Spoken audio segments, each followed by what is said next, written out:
Hello guys, welcome to Suraj Gupta classes. आज हम आपको इंपरेटिव सेंटेंस की पैसिव बताने वाले हैं। इंपरेटिव सेंटेंस की पैसिव हम कैसे बनाते हैं। आप इंपरेटिव सेंटेंस की पैसिव को बहुत ही आसानी से सीखने के लिए आप हमारे वीडियो में लास्ट तक बने रहें। और टेंस की पैसिव के चैप्टर में हमने आपको बताया था कि किसी भी सेंटेंस की पैसिव बनाते समय वर्ब को थर्ड फॉर्म बनाने से पहले बी लगाना है। इस बात को आपको ध्यान रखना है। तो आते हैं इंपरेटिव सेंटेंस की पैसिव के लिए। इंपरेटिव सेंटेंस की पैसिव बनाने के 3 नियम हैं। तो पहले नियम पर हम आते हैं। पहला रूल होता है कि सबसे पहले हम लेट लिख देते हैं इंपरेटिव की सेंटेंस को बनाने के लिए। उसके बाद ऑब्जेक्ट लिखते हैं, ऑब्जेक्ट।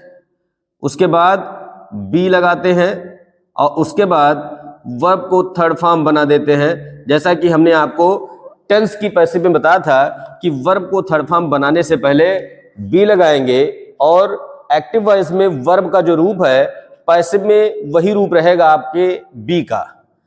जैसे एग्जाम्पल के तौर पर हम आपको एक सेंटेंस दिखाएंगे। मान लिया कोई सेंटेंस लिखा है bring a book, bring a book. तो सबसे पहले हमको ऑब्जेक्ट, सब्जेक्ट वगैरह को सर्च करना है, ढूंढना है। तो इंपरेटिव सेंटेंस में सब्जेक्ट नहीं होता।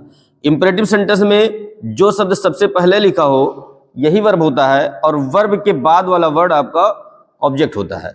तो रूल के अकॉर्डिंग सबसे पहले हम लेट को लिखेंगे पैसिव बनाने के लिए, लेट। उसके बाद ऑब्जेक्ट, ये ऑब्जेक्ट है। अब बुक आप पहले लिख देंगे इधर लेट के बाद। उसके बाद बी लगाएंगे, बी। उसके बाद इस वर्ब को यहां थर्ड फॉर्म बना देंगे। ये BRING, ING से ये वर्ड ही बनता है ब्रिंग, ना कि उसमें इंग फॉर्म लगा है। तो इसको हम थर्ड फॉर्म बनाएंगे तो ब्रॉट हो जाएगा, BROUGHT, ब्रॉट। यहां बी का वही रूप रहेगा जो रूप यहां एक्टिव वॉइस में वर्ब का है, जैसा कि हमने आपको टेंस में बताया था। यहां फर्स्ट फॉर्म तो बी का फर्स्ट रूप। तो इंपरेटिव सेंटेंस का ये पहला रूल हुआ। अब आते हैं, हम आपको दूसरे रूल बताते हैं। चाहे आप पहले रूल से इंपरेटिव बनाइए चाहे दूसरे रूल से बनाइए, दोनों सही माना जाता है। दूसरा रूल है कि सबसे पहले हम ऑब्जेक्ट लिखते हैं और ऑब्जेक्ट के बाद शुड लगाएंगे। उसके बाद बी लिखेंगे, शुड और बी। उसके बाद वर्ब का थर्ड फॉर्म लिखेंगे। वही चीजें फिर यहां पर आई कि वर्ब को थर्ड फॉर्म बनाने से पहले बी जरूर लगाएंगे। तो इसी सेंटेंस को हम इस दूसरे रूल से बनाते हैं। दूसरे रूल के अकॉर्डिंग ऑब्जेक्ट को हम पहले लिखेंगे, अ बुक को हम पहले लिख देंगे यहां, अ बुक। उसके बाद शुड लगाएंगे, शुड। इसमें दूसरे रूल में शुड का लगाना इंपॉर्टेंट होता है, अ बुक, शुड। उसके बाद बी लगाएंगे, इसको थर्ड फॉर्म बनाने से पहले बी। अब इसको थर्ड फॉर्म बनाएंगे, बी का थर्ड फॉर्म बॉट, बी का थर्ड फॉर्म ब्रॉट। यहां भी टी लगेगा, ब्रॉट। पहला रूल था लेट, फिर ऑब्जेक्ट, फिर बी, फिर वर्ब का third form. Let, object, be, verb का थर्ड फॉर्म। वर्ब को थर्ड फॉर्म बनाने से पहले बी, यहां वर्ब का फर्स्ट रूप तो बी का फर्स्ट रूप। दूसरा रूल, दूसरे रूल में पहले ही ऑब्जेक्ट है, उसके बाद शुड, फिर बी, फिर वर्ब का थर्ड फॉर्म। तो पहले ऑब्जेक्ट, फिर शुड, फिर बी, फिर वर्ब का थर्ड फॉर्म। आते हैं तीसरे रूल पर, इंपरेटिव की सेंटेंस की पैसिव बनाने का तीसरा रूल। तीसरा रूल ध्यान रखना है कि तीसरे रूल में हमको इंपरेटिव के सेंटेंस के भाव को, फीलिंग्स को समझना होगा। जैसा कि इंपरेटिव के सेंटेंस में हमने आपको बताया था कि इंपरेटिव सेंटेंस में ऑर्डर, रिक्वेस्ट और एडवाइस होता है, इसके भाव होते हैं। तो उन भावों को आपको, उन फीलिंग्स को समझना होगा और उस फीलिंग के अकॉर्डिंग हमको तीसरे रूल का नियम लगाना है। क्या लगाना है कि सबसे पहले आप UR लिखेंगे। UR इसलिए लिखते हैं इसमें क्योंकि इंपरेटिव सेंटेंस में जनरली सब्जेक्ट नहीं होता, लेकिन यू को सब्जेक्ट माना जाता है, जो कि हमारे सेंटेंस में लिखा नहीं होता लेकिन मान लिया जाता है। इसीलिए इंपरेटिव सेंटेंस की पैसिव बनाते समय हम तीसरे रूल में UR को जरूर लिखते हैं। उसके बाद हमारे सेंटेंस के भाव के हिसाब से ऑर्डर, एडवाइस या रिक्वेस्ट, और इनके थर्ड फॉर्म आएंगे यहां एडवाइज्ड, सॉरी, यहाँ ऑर्डर्ड, एडवाइज्ड और रिक्वेस्टेड वर्ब का थर्ड फॉर्म आता है। पैसिव वॉइस में हमेशा ही वर्ब का थर्ड फॉर्म ही लिखा जाता है, इस बात को ध्यान रखना है। उसके बाद हम प्रेपोजिशन टू लगाएंगे और टू के बाद जो भी क्वेश्चन का सेंटेंस है उस सेंटेंस को ही हम सेम टू सेम यहां लिख देते हैं। तो इसी सेंटेंस को हम इस तीसरे रूल से आपको दिखाते हैं।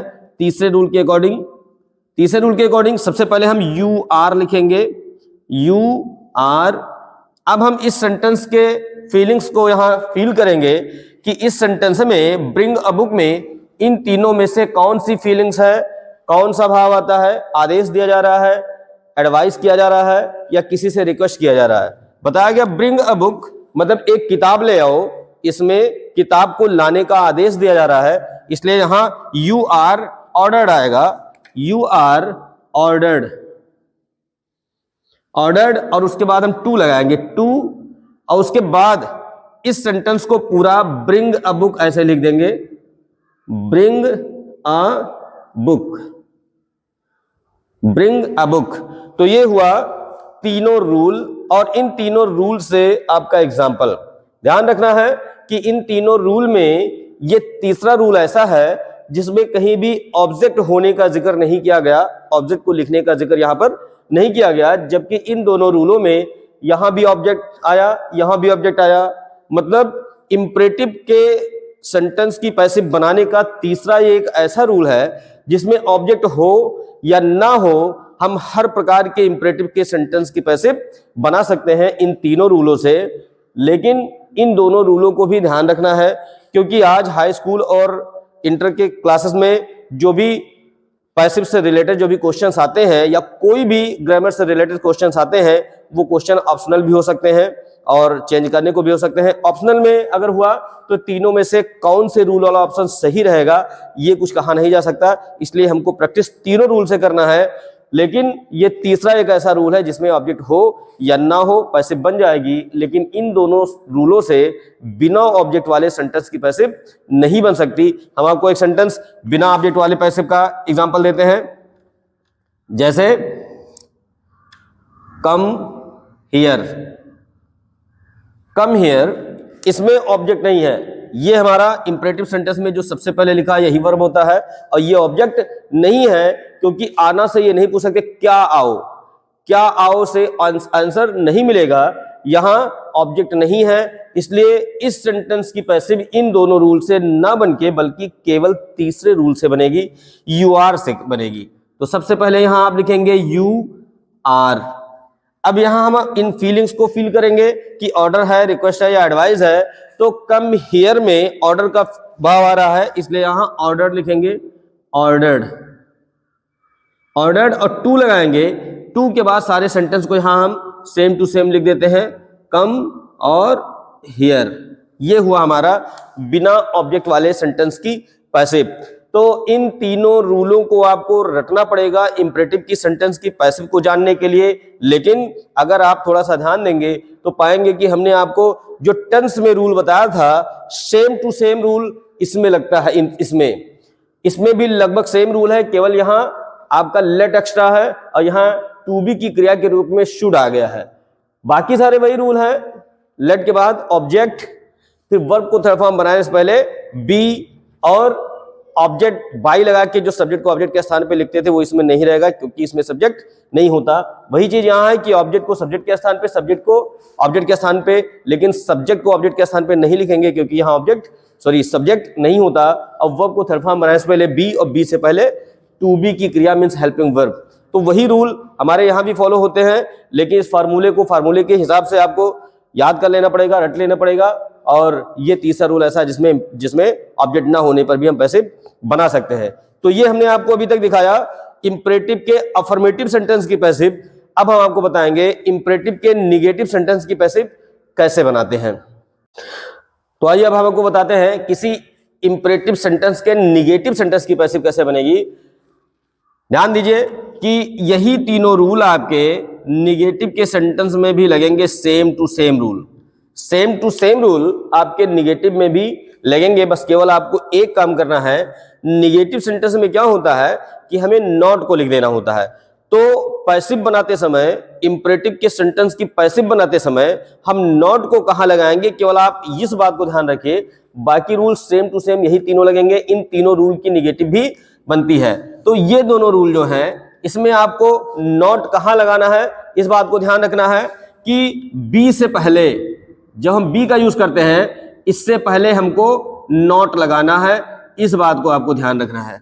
बी से पहले नॉट लगा दीजिए, बाकी सारे रूल्स सेम टू सेम रहेंगे। तो हमारे निगेटिव सेंटेंस की भी पैसिव बन गई। बी से पहले नॉट, मैं बार बार बता रहा हूं, बी से पहले नॉट लगा देंगे। इन दोनों रूल से अगर आप पैसिव बना रहे हैं तो बी से पहले नॉट लगा देंगे, बाकी रूल सेम रहेंगे। और इस सेंटेंस में टू के स्थान पर नॉट टू लिख देते हैं, नॉट टू। टू के स्थान पे नॉट टू लिख देंगे। दूसरे शब्दों में हम कह सकते हैं कि टू से पहले नॉट लगाएंगे। यहां बी से पहले नॉट, यहां टू से पहले नॉट लगा देंगे, बाकी सब सेंटेंस सेम रहेंगे। हम आपको दिखाते हैं एग्जांपल में, जैसे do not take it, do not take it. तो यहां डू नॉट आ गया। इंपरेटिव के सेंटेंस की निगेटिव में डू नॉट सबसे पहले लिखा होता है। अब इस सेंटेंस की पैसिव अगर हम पहले रूल से बनाते हैं तो सबसे पहले हम लेट का यूज करेंगे, लेट, उसके बाद ऑब्जेक्ट। ये हमारा वर्ब है और ये वर्ब के बाद वाला ऑब्जेक्ट, तो ऑब्जेक्ट को इधर लाएंगे, उसके बाद बी लगाएंगे। यहां बताया गया बी से पहले नॉट, ऑब्जेक्ट के बाद बी लगाएंगे, लेकिन चूंकि सेंटेंस ये निगेटिव है इसलिए बी को लिखने से पहले हम यहां नॉट लिखेंगे, नॉट, उसके बाद बी लिखेंगे।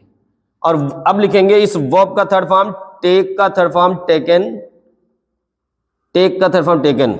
ये हुआ लेट, ऑब्जेक्ट, नॉट, बी और वर्ब का थर्ड फॉर्म। जब हम यहां नॉट लगा देते हैं तो यहां से डू नॉट हट जाता है। इसी सेंटेंस को हम दूसरे रूल से अगर बनाते हैं, दूसरे रूल से, तो ऑब्जेक्ट को हम पहले लाएंगे, इट पहले यहां लिखा जाएगा, इट, उसके बाद शुड और बी, उसके बाद शुड, शुड, अब लिखेंगे बी, लेकिन बताया गया है बी से पहले नॉट। अगर सेंटेंस निगेटिव है तो बी को लिखने से पहले हमें नॉट लाना पड़ेगा। सबसे पहले हम लिखेंगे यहां नॉट, उसके बाद लिखेंगे बी, और बी के बाद वर्ब को थर्ड फॉर्म, ये टेक का थर्ड फॉर्म टेकन, अब उसके बाद जाएगा ये। इसी सेंटेंस को हम थर्ड रूल से अगर बनाएंगे तो थर्ड रूल में हमको पहले यू आर लिखना पड़ेगा, यू आर, उसके बाद इन तीनों में से किसी एक फीलिंग्स को समझना पड़ेगा। डू नॉट टेक इट, इसमें आप ऑर्डर कर रहे हैं तो यू आर ऑर्डर्ड हो जाएगा, ऑर्डर्ड, यू आर ऑर्डर्ड। और उसके बाद लगाएंगे नॉट टू, क्योंकि सेंटेंस निगेटिव है तो टू के स्थान पे नॉट टू आ जाएगा, यहां हो जाएगा नॉट और टू। नॉट टू के बाद सारे सेंटेंस को डू नॉट के स्थान पे नॉट टू आ जाता है, इसलिए डू नॉट को हटा के जो सेंटेंस बचा है इसको हम लिख देंगे टेक इट, टेक इट ऐसे लिख देंगे। यहां इस टेक को हमें थर्ड फॉर्म नहीं बनाना होता, ये हमारा सेम टू सेम ही वहां उतार दिया जाता है, लिख दिया जाता है। तो ये था हमारे निगेटिव, इंपरेटिव सेंटेंस के निगेटिव की पैसिव। तो दोस्तों अगर हमारा वीडियो आपको पसंद आया हो तो आप हमारे वीडियो को लाइक करिए और शेयर अधिक से अधिक करिए, ताकि इस वीडियो के माध्यम से आपके फ्रेंड्स और रिलेटिव भी हमारे इस रूल को समझ सके और इजिली पैसिव को जान सके। और अगर आपने हमारे चैनल को सब्सक्राइब नहीं किया है तो हमारे चैनल को सब्सक्राइब जरूर करिए, ताकि आपको हमारे आगे आने वाले वीडियो को नोटिफिकेशन मिलते रहे। Thank you.